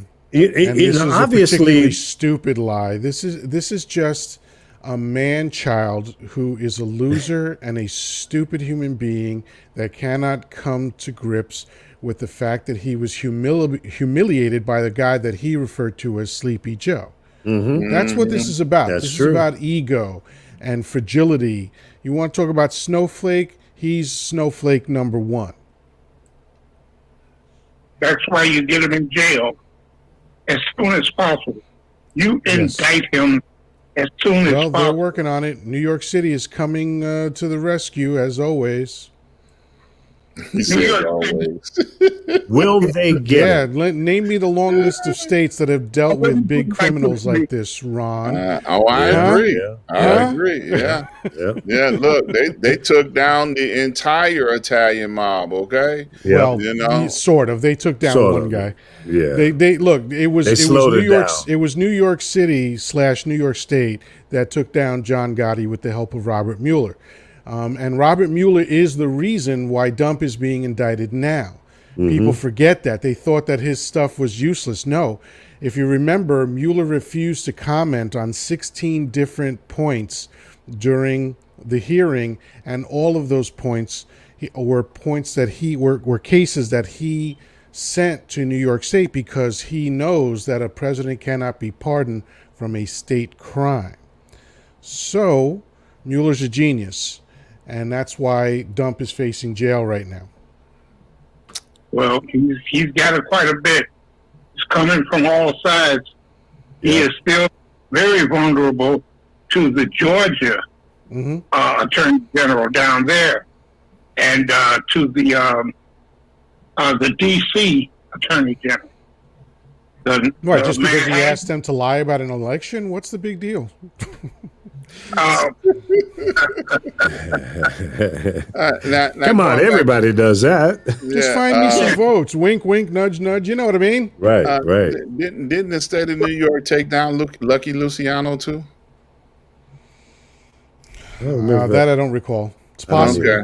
Yeah, I know the Fed took down Capone, and I know that was all, that was all taxes. That was tax fraud. Yeah, back during that time, same time, I thought they got Lucky Luciano too. That would make for an ironic nickname. Yeah. Not so lucky, huh? Right. Well, just in the past day or so, I've read, and there's a message on the screen now, that Trump has taken down his own blog. What was behind that? His stupidity. He couldn't believe his own lies, huh? He's a loser. Well, the Twitter and Facebook. After that, he's dead. Just keep in mind that a loser with a family fortune appears to be a winner. Was his whole claim to fame, was that his father left the family 22,000 rental units, $400 million in a credit line, and connections to politicians and judges. Mm-hmm. Okay, that's what this guy was born on third base, claiming to hit a triple. And it wasn't even him that made the good moves in his family. It was Robert Trump. Robert was the genius on the business side. Donnie was just the marketing, okay? And he played his role really well. He convinced people that he was a wizard of industry, and he wasn't. He never was. The guy has always been a loser. He always will be. He lost the presidential race. He lost Senate seats. He lost House seats. He's a loser. Yes. And people in his party that he really doesn't give a damn about, he's just pimping them out. He doesn't care about the Republicans or the Democrats. It's all about him. They're still lining up behind him. He's a loser. He lost. It's over. Let it go. Move on. Find a better candidate. But here's the problem.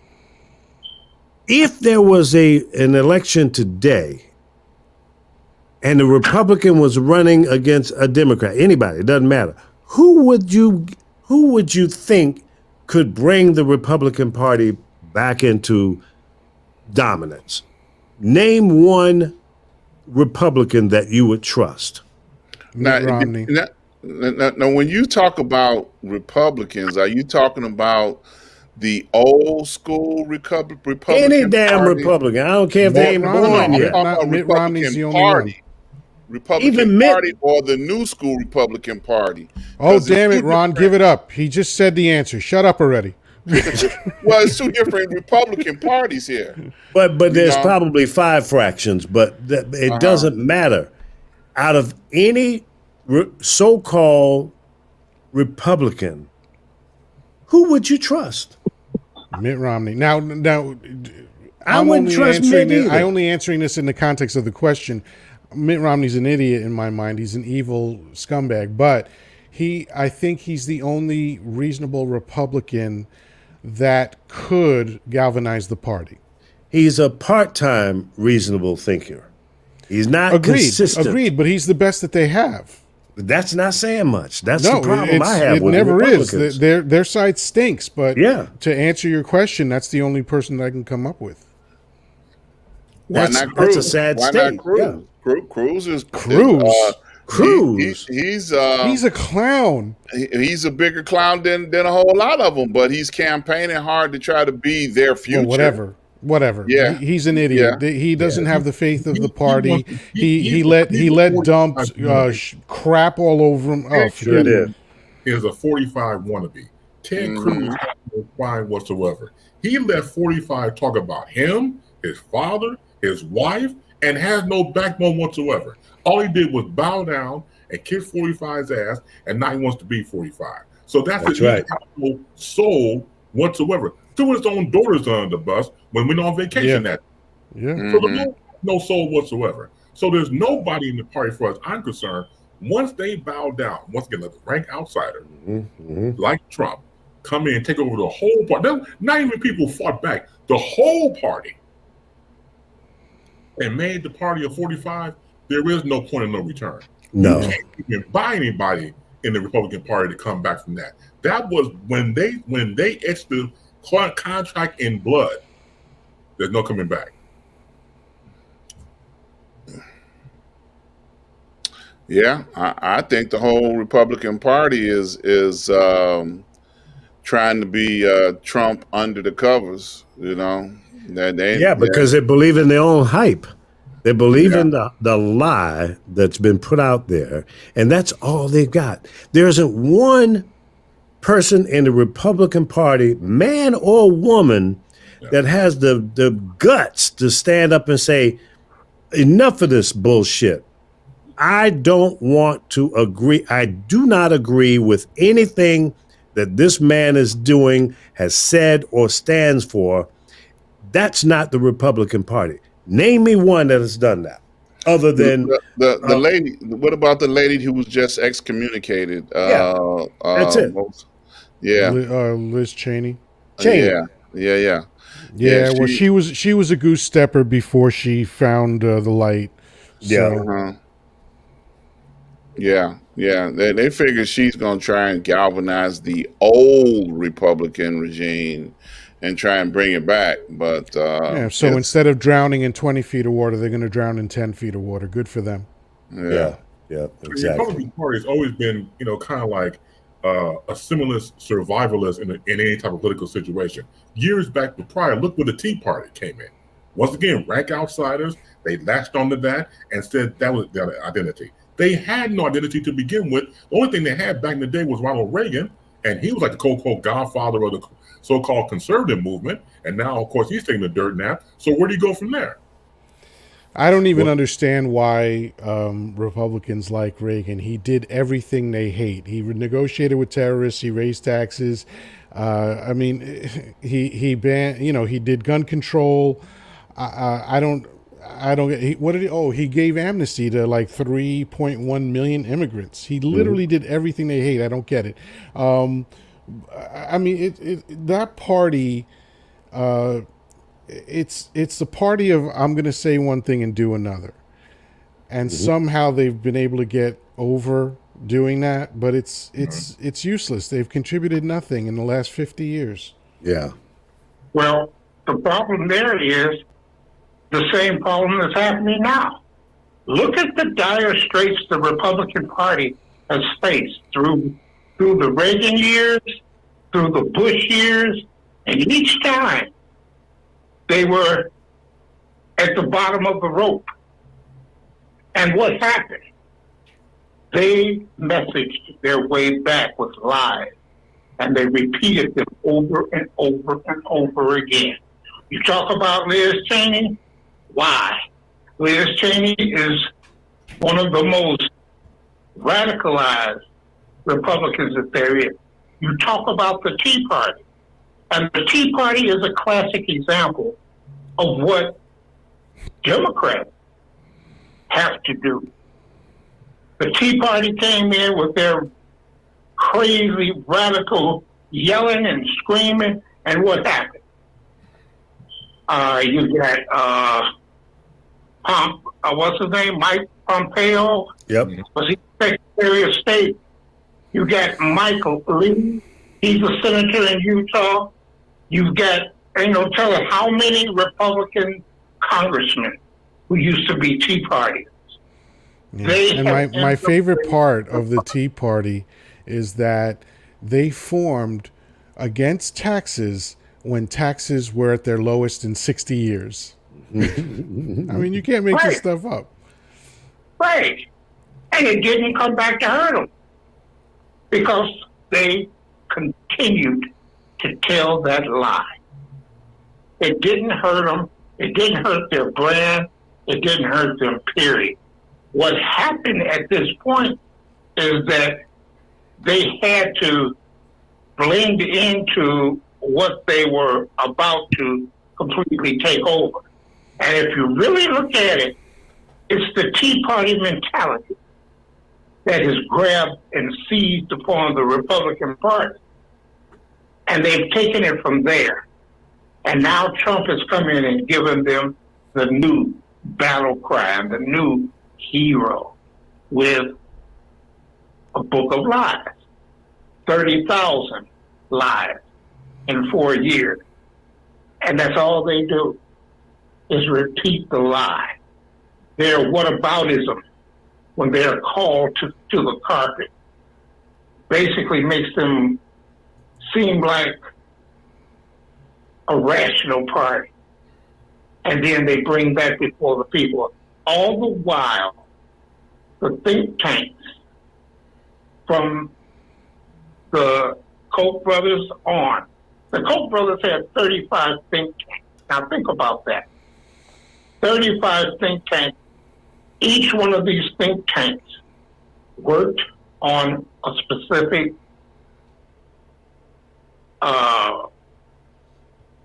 I would call it a belief. Right. And that's what they worked on. That's right. And Strategic, targeted various issues and brought that to the forefront. All the way down to Alec. Yep.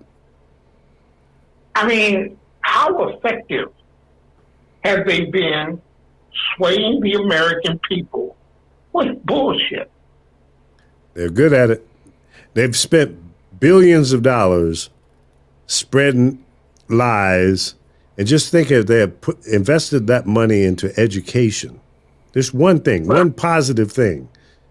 Well, they can't ride on that. Frank Luntz has spent his life with the verbal, I would call it the verbal treason of the United States. How to get the United States and the government of the United States to go along with things that will not help the people. We can talk about all of the bills and the states. Look at Joe Biden. The first thing he should have done was when the governors declined the money from the bill that was passed, they declined to open up Medicaid to everybody. You defund them. That's your threat to them. Whenever you go against what is law and you want to override that and defund not taking Medicaid and all of this, we're going to defund your state. Mississippi, for every dollar you give, you get $2.03.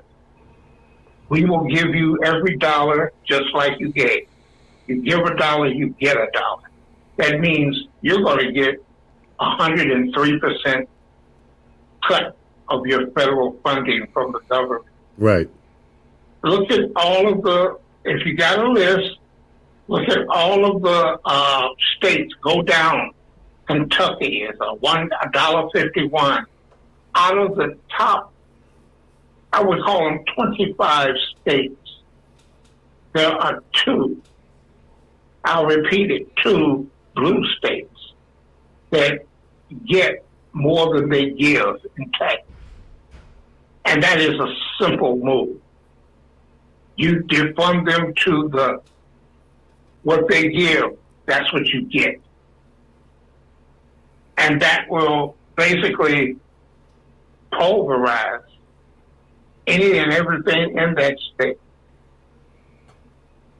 And everyone that screams and hollers, we do not fund oppressive states with oppressive voting rules. And that's the bottom line. You cannot go to any court to have that reversed. It won't happen. These two senators that are holding out, they must be brought to task. You must be able to get more senators that are Democrats. If we have to wait till 2022, it's going to be a toss-up, a real toss-up. But if it happens that we get 50 who will end the filibuster, we can still do things like expand the courts. We can do things like forgive the college debt, all of the progressive programs. Don't worry about what they're going to say. They're going to paint you as a socialist anyway. Right. And the argument against socialism is so easy. Well, then you don't want socialism, don't walk on our sidewalks. Don't call the police or the fire department. We have 60 socialist programs in this country, and all of them are necessity. Yeah, that's just bad branding, though. When that was one of Bernie Sanders' biggest mistakes, is using the term democratic socialism. It's too nuanced and sophisticated for this crowd. Yeah. Well, that may have been a mistake, but the biggest mistake was even bigger. He did not know how to fight back from that socialism crown that they gave.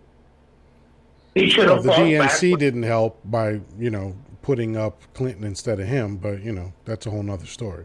Exactly. It was a matter of the people who are unwilling to be a progressive all the way. You can talk progressive, but you're not going to do a damn thing unless you go all the way to the Chuck Schumer, Dick Durbin, all of those Democrats who want to appear to be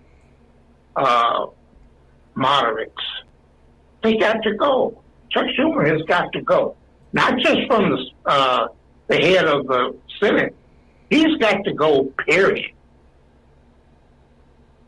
And that's going to be a problem for democracy and progressives who are in the Congress.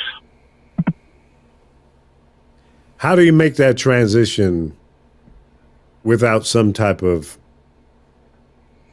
a fallout, if you will, or ripple? You're going to have fallout. You're going to have ripple. They have a track record.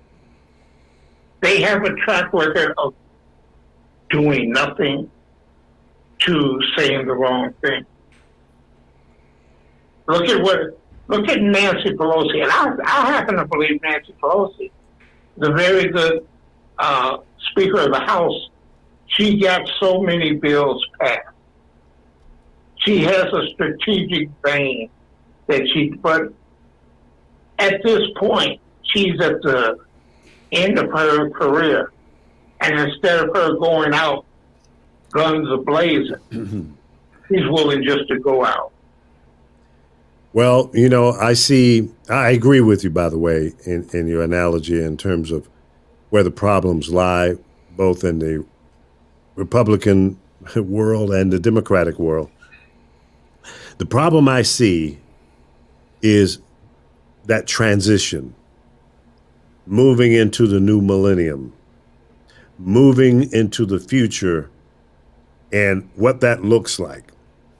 What kind of preparation on either party, in either party right now, for the future?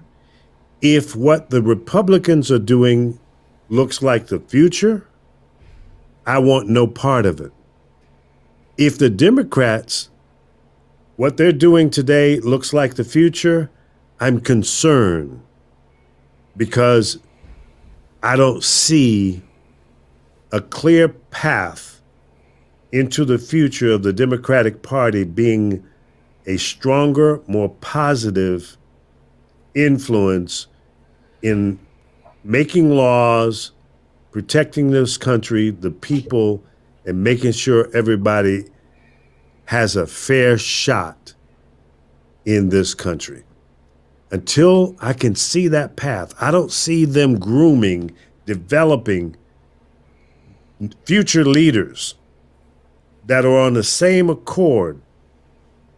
I don't feel it. I saw the same problem in radio. I didn't see the next Tom Joyner, the next Doug Banks, et cetera, et cetera. Nobody had created a farm league for the future. That's how I see it. I could be wrong, but I don't think so. Thanks, guys. Let's do it again next week. Same time, same station. Street News Now. Go ahead and hit that button, like, share, and subscribe. Love you. Be safe. If you haven't, give strong consideration to taking the shot. Don't forget to send that hate mail to Street News Now. Right. To Dr. Ron at Street News Now. Get that monkey off my back. Thanks a lot, guys. I love you. Yes. Peace and love. God bless all of you and be safe. All the time. Not sometime, all the time. Be safe.